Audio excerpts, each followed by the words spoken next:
সুপ্রভাত সকলকে। প্রিয় দশম শ্রেণীর ছাত্রছাত্রী বন্ধুরা, আজ আমরা সাবলতলা মাঠ গল্পের একেবারে শেষ প্রান্তে এসে উপস্থিত হয়েছি। চলো তাহলে শুরু করা যাক। আমরা একটু পরে সবাই বোচকা রেখে হুটোপুটি করে মাঠের মধ্যে বন তুলসীর জঙ্গলে খেলা করতে লাগলুম। কি সুন্দর যে লাগছিল! ক্ষুদ্র গ্রামের পাড়ায় পাড়ায় খেলা করে বেড়ায়। এত বড় মাঠের এত ফাঁকা জায়গায় খেলা করার সুযোগ কখনো পাইনি। ওদের কেমন লাগছিল জানি না, আমার মনে হচ্ছিল যেন কোনো নতুন রাজ্যে রূপকথার জগতে এসে পড়েছি। তুলসী মঞ্জরির সুগন্ধ ভরা অপরাহ্নের বাতাস যেন কোনো সুদূরের ইঙ্গিত। যে কোনো দেশ যে দেশ কখনো দেখিনি তার কথা কিন্তু আমার মনে সর্বদাই উকি দেয়। আজ এই সাবলতলার মাঠে এসে সেই দূর দূরান্তকে দেখতে পেলাম।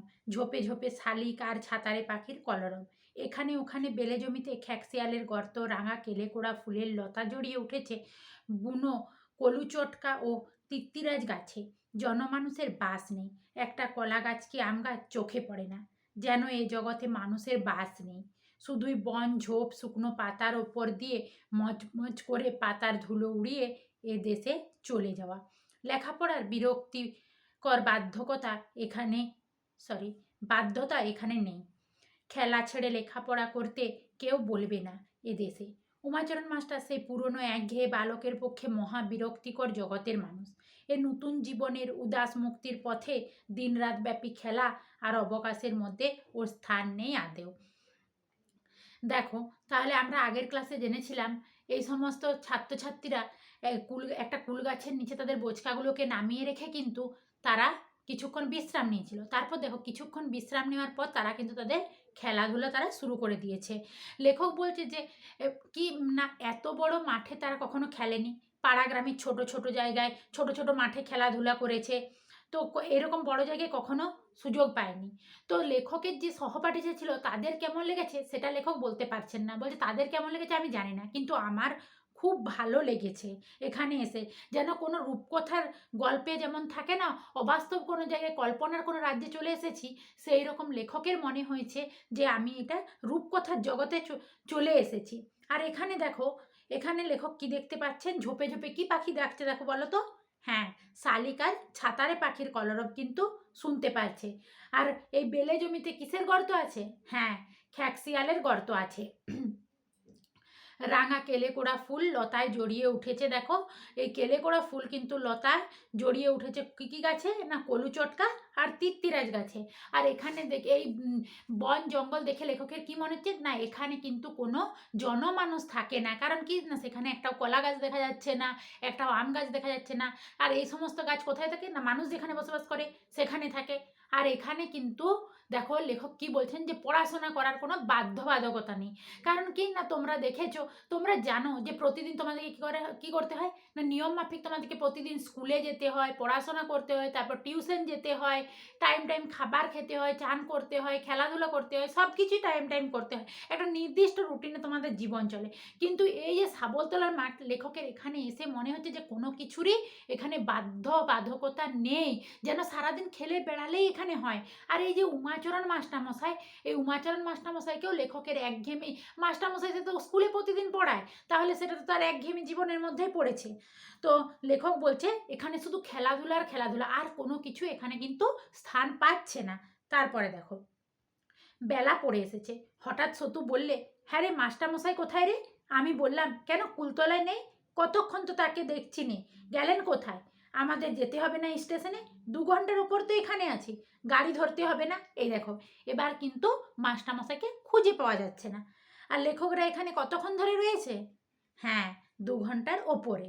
তারপর দেখো, আমার মনে হচ্ছিল গাড়ি ধরে কি আর আমরা রাজা হব? গাড়ি ধরে কি আর রাজা হব আমরা? এই তো বেশ আছি। উচ্চ প্রাইমারি পরীক্ষা বিভীষিকার মধ্যে নাই বা গেলাম। ইন্সপেক্টর এসে সেবা স্কুলে বলে গিয়েছিল যে রানাঘাটে পরীক্ষা দেওয়াতে নাকি নানা গোলমাল। খাতায় লিখে পরীক্ষা হয়, গার্ড হয় সেখানে, ঘাড়ের ওপর ঝুঁকে। একটু যে দেখা দেখি করবে কি বলা বলি করবে তার কোনো উপায় নেই। বলা বলি করলেই মহকুমার হাকিমের সামনে নিয়ে গিয়ে হাজির করবে। তিনি জেলও দিতে পারে, জরিমানাও করতে পারে। একটু ফিসফাস করবার জো নেই। নবমীর পাঠার মতো কাঁপতে কাঁপতে ঢুকতে হবে হল ঘরে। কি ভীষণ পরিণাম ছাত্র জীবনের। দেখো, এই যে শাবলতলার মাঠে এসে লেখকের কি মনে হচ্ছে না, যে আমরা হচ্ছে কি এখন যদি গাড়ি ধরতেও যায় তাতে আমরা রাজা হতে পারবো কি, তার থেকে এই উচ্চ প্রাইমারি পরীক্ষা এটা একটা বিভীষিকা, তাদের কাছে একটা বিভীষিকা মনে হচ্ছে। কেননা ইন্সপেক্টর তাদের স্কুলে এসে কি বলে গিয়েছিল না, যে সেখানে হচ্ছে পরীক্ষা দেওয়ার সময় কোনো টুকলি তো করা যাবেই না, তাছাড়া কারোর সাথে কারো কথা বলা, ঘাড় ঘোরানো, এই সমস্ত জিনিসগুলো করা যাবে না। এগুলো করলে কি হবে, হ্যাঁ, মহকুমার হাকিমের সামনে কিন্তু তাদেরকে নিয়ে যাওয়া হবে এবং সেখানে গিয়ে মহকুমার হাকিম হচ্ছে বিচারক, সে কিন্তু কি করবে না, জেল দিতে পারে, যারা বলা বলি করবে বা ঘাড় ঘোরাবে তাদেরকে জেল দিতে পারে, তার সঙ্গে জরিমানাও করতে পারে। তো সেটার মধ্যে কিন্তু লেখকের গল্প বা গল্পকথকের এতটুকুও যাওয়ার কিন্তু ইচ্ছে হয়নি। সেখানে দেখো, এই যে নবমীর পাঠার মতো কাঁপতে কাঁপতে ঢুকতে হবে হলঘরে। এই যে নবমীর পাঠা, এই যে নবমীর পাঠার মানে ভয়ে কাঁপতে কাঁপতে, মানে তোমার নবমীর পাঠা একটা ভীতি অর্থে ব্যবহার করা হয়েছে, মানে ভয়ে কাঁপতে কাঁপতে সেখানে ঢুকতে হয়। তারপর দেখো, সত্যি বলছি, শাবলতলার মাঠ দেখার পর এখানে এসে 2 ঘন্টা ছোটাছুটি করে বেড়ানোর পরে আর যেন জীবনে আমি যেন জীবনের সার্থকতা খুঁজে পেয়েছি। তা হচ্ছে এরকম বিশাল মুক্ত বনময় ধুলিভরা মাঠের অবাধ শান্তি আর স্বাধীনতার মধ্যে খেলা করে বেড়ানো। পরীক্ষা দিয়ে কি হবে? কানাই এসেও বললে, আমরা যাব কখন, মাস্টারমশাই কোথায়? দেখো, লেখক কিন্তু জীবনের সার্থকতা এই মাঠে খেলাধুলার মধ্যেই কিন্তু পেয়ে গেছে। সে কিন্তু তার মন কিন্তু পরীক্ষা দিতে যেতে চাইছে না, কিন্তু তখন সতু এসে আবার মাস্টারমশাইয়ের খোঁজ করছে। সত্যি তো, তাকে কোনো দিকে দেখা যাচ্ছে না। সবাই মিলে খুঁজতে বার হওয়া গেল। সতু ডাকতে লাগলো, ও মাস্টার, মাস্টার, ও মাস্টার মশাই, মাস্টার মশাই। কোনো সাড়া নেই। সতু ভীতু মুখে বলল, বাঘে নিয়ে গেল নাকি রে? কানাই বললে, দূর, এখানে মানুষ খেকো বাঘ থাকবে না? নেই, তোকে বলেছে, তবে গেলেন কোথায়? সতু কিন্তু ভয় পাচ্ছে যে মাস্টারমশাইকে বাঘে নিয়ে যায়নি তো। তখন কানাই বলছে যে মানুষ খাওয়ার মতো বাঘ এখানে কোথায় আসবে? তো তারপরে দেখো, আমি বললাম তোমরা খুঁজে দেখো, আমি এখানে খেলা করি। লেখক কিন্তু মাস্টারমশাইকে খুঁজতে যেতে চাইছে না। সে বলছে আমি এখানে খেলা করছি, তোমরা মাস্টারমশাইকে তো তখন খুঁজে আনো। এমন সময় সারদা হাঁপাতে হাঁপাতে এসে বলল, শিগগির শিগগির আয়, দেখে যা। আমরা সবাই একসঙ্গে বলে উঠলাম, কি হয়েছে রে, বেঁচে আছেন তো? তখন কিন্তু সারদা তাদেরকে ডাকছে, কি কারণে না, তারা সারদা মাস্টারমশাইকে দেখতে পেয়েছে। তখন কিন্তু তারা উল্টে সারদাকে প্রশ্ন করছে যে মাস্টারমশাই বেঁচে আছে কিনা সেটা তারা জানতে চাইছে। কথা বলতে বলতেই আমরা সারদার পেছনে ছুটলাম। বেশ খানিকটা দূর দৌড়ে সারদা থেমে পড়লে এবং আঙুল দিয়ে সামনের দিকে দেখিয়ে আমাদেরকে চুপ করতে বলে পা টিপে টিপে এগিয়ে চললো। মানে সারদা কিন্তু তাদের সাথে কথা বলতে বলতে তাদেরকে নিয়ে গেল এবং দূর থেকে আঙুল দেখিয়ে কিন্তু মাস্টারমশাইয়ের দিকে আঙুল নির্দেশ করে কিন্তু তার সমস্ত সহপাঠীদেরকে কিন্তু দেখিয়ে দিল যে মাস্টারমশাই ওই যে ওইখানে বসে আছে, দেখ। একটা শুকনো খাল মতো নিচু জায়গায় কুজ্ঝোপের আড়ালে উমাচরণ মাস্টার বসে ঝুঁকে পড়ে লিখতে লিখতে বিড় বিড় করে আপন মনে কি বলছেন, এমনকি আপন মনে ফিক করে হাসছেনও। যে কেউ দেখলে বলবে উন্মাদ পাগল। অমন তন্ময় হয়ে লিখতে আমরা তাকে কখনো দেখিনি, অমনভাবে আপন মনে হাসতেও তাকে কখনো দেখিনি। দেখো, লেখক কোথায় বসে আছেন, সরি, উমাচরণ মাস্টারমশাই কোথায় বসে আছেন না, শুকনো খালের মতো একটা নিচু জায়গায় কোন ঝোপের আড়ালে বসে আছে? হ্যাঁ, কুদ ঝোপের আড়ালে বসে আছে। সেখানে কি হচ্ছে না, তিনি বিড়বিড় করে আপন মনে কিছু বলছেন, আবার কি হচ্ছেন না, কখনো ফিক করে হাসছেন। মানে তাকে দেখলে, তার এই সমস্ত কাণ্ড কারখানা দেখলে কিন্তু যে কেউ তাকে পাগল ভাববে। এই যে তন্ময়, এই তন্ময় শব্দটার অর্থ হচ্ছে কি না, মগ্ন। লেখক কিন্তু মগ্ন হয়ে, সরি, উমাচরণ মাস্টারমশাই কিন্তু মগ্ন হয়ে এই যে এত কিছু ভাবাভাবি করছে, লেখালেখি করছে, সেটা কিন্তু এর আগে কখনো তারা দেখেনি। আর এভাবে আপন মনে তাকে হাসতেও কিন্তু কখনো দেখেনি। এরপর দেখো, শত মুগ্ধ দৃষ্টিতে সেদিকে চেয়ে বললে, মাস্টারমশাই একজন আসল কবি। সারদা ওর মত দিয়ে বললেন, ঠিক তাই। কানাইও আমি কোনো কথা না বলে এক দৃষ্টে এই সত্যিকার জীবন্ত কবিকে চেয়ে চেয়ে দেখতে লাগলাম। আমরা কত ভাগ্যি যে আমরা এমন মাস্টার পেয়েছি। কানাই একটু পরে বললে, কিন্তু ভাই, সন্ধে হলো, ওকে না ডাকলে আমাদের উপায় কি হবে? ডাকি ওকে, কি বলিস? এবার কিন্তু তারা বলছে মাস্টারমশাইকে যদি না ডাকি তাহলে তো সন্ধে হয়ে যাবে, সন্ধেবেলায় তো এখানে থাকা যাবে না, তাহলে কিভাবে ডাকি বলতো? কেউ সাহস করে না, মানে তারা কিন্তু সাহস করে মাস্টারমশাইকে কেউ ডাকতে পারছে না। সারদার মনে কবির প্রতি শ্রদ্ধা একটু ফিকে। সে দু একবার আমাদের উপস্থিতি জ্ঞাপক কাশির আওয়াজ করলে। সতু চুপি চুপি বললে, এই আসতে। সারদা কিন্তু কবিদেরকে এতটা শ্রদ্ধা করে না, তো তার তার জন্য কি করলো, সে একটু কাশির আওয়াজ দিল যাতে মাস্টারমশাই বুঝতে পারে এবং তাদের কাছে চলে আসে। তখন কিন্তু সতু তাকে বলছে, এই আস্তে আস্তে আস্তে কর। তখন সারদা জোর করে কি বলছে, না হ্যাঁ আসতে বই কি, আমরা মরি এখানে এই মাঠের মধ্যে সন্ধ্যাবেলায়, বাগে ধরুক সব শুদ্ধ। বলে সজরে এবার কাশির আওয়াজ করতেই উমাচরণ মাস্টার পিছন ফিরে চাইলেন। সারদা বললে, আসুন মাস্টারমশাই, সন্ধে দেরি নেই যে, স্টেশন এখনো অনেকখানি রাস্তা। উমাচরণ মাস্টারমশাই ব্যস্ত হয়ে খাতাপত্র গুটিয়ে বগলে নিয়ে আমাদের কাছে উঠে এলেন শুকনো খাল থেকে। অপ্রতিভের হাসি হেসে বললেন, তাই তো, বেলা গিয়েছে দেখছি, চল চল। সারদা হচ্ছে কি মাস্টারমশাইকে বলছে যে আর সন্ধে হতে দেরি নেই, এখন আমাদের যে স্টেশন যেতে হবে তার রাস্তা কিন্তু অনেকটা। তখন উমাচরণ মাস্টারমশাই তার খাতাপত্র সব কিছু কিন্তু গুটিয়ে বগল দাবা করে নিয়ে এসে উঠে এলো তাদের কাছে। সে খালের যে শুকনো খালের মধ্যে বসেছিল সেখান থেকে কিন্তু উঠে আসলো। আর এবং সে এসে দেখে দেখে কি বলছে, না হ্যাঁ সত্যি তো বেলা অনেকটা চলে গেছে, চ তাড়াতাড়ি চল, এরকম বলছে আর কি, তাদেরকে তাড়াতাড়ি যেতে বলছে এখান থেকে। সতু তারপর পিছন দিকে চেয়ে বললে, জায়গাটা বড় চমৎকার না? তখন কিন্তু উমাচরণ মাস্টারমশাই আবার পিছনে ফিরিয়ে তাকালো, যেখানটায় সে বসেছিল, বসে থেকে সে কিন্তু সেখানে প্রাকৃতিক সৌন্দর্যটা দেখছিল, সেখানে কিন্তু দেখে বলল যে জায়গাটা বড় চমৎকার না? তখন তার ছাত্রছাত্রীদেরকে সে বলছে। সতু সশ্রদ্ধ সুরে বলল, ওখানে কি করছিলেন মাস্টারমশাই, ওখানে কি আছে? সতু কিন্তু মাস্টারমশাইকেই প্রশ্ন করেছে। উমাচরণ মাস্টার ধমক দিয়ে বলল, সে কি তুই বুঝবি সিনারি কাকে বলে জানিস?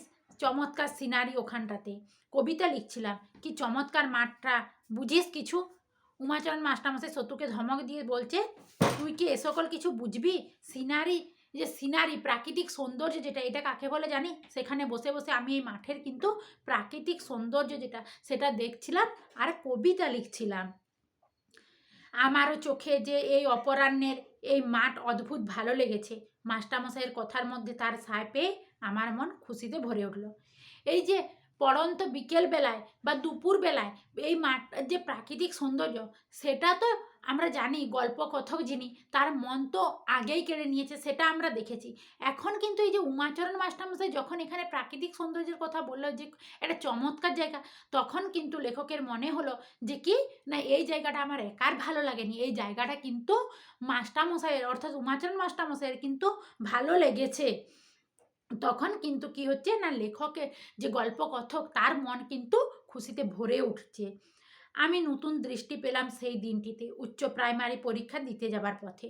উমাচরণ মাস্টার কত বড় শিক্ষকের কাজ করলেন সেদিন, তিনি নিজেও কি তা বুঝলেন?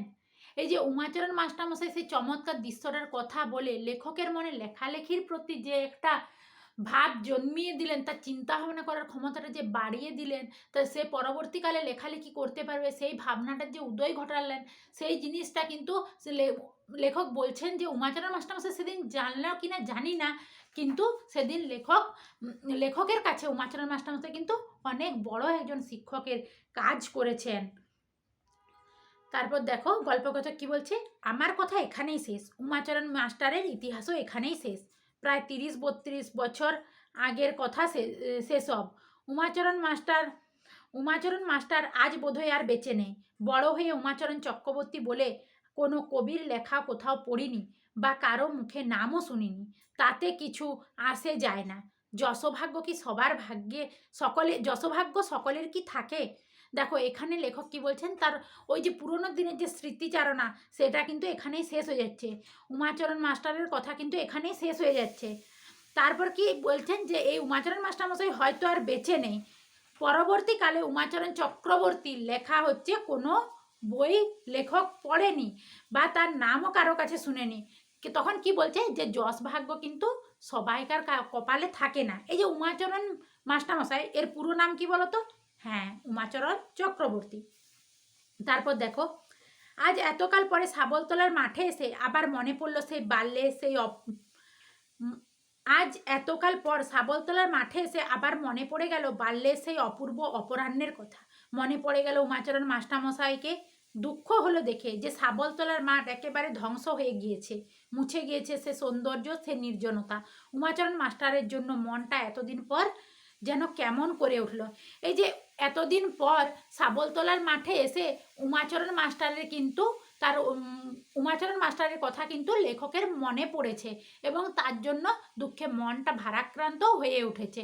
কিন্তু কিছুই করার নেই, লেখক কিন্তু এই দীর্ঘদিন পর এখানে এসে উমাচরণ মাস্টারমশাইয়ের জন্য লেখকের মন একটু কেমন করে উঠলো। আমাদের গল্পটা এখানেই শেষ হলো। তো তোমরা সবাই গল্পটা ভালো করে পড়ে নেবে। আজ এখানেই শেষ করলাম।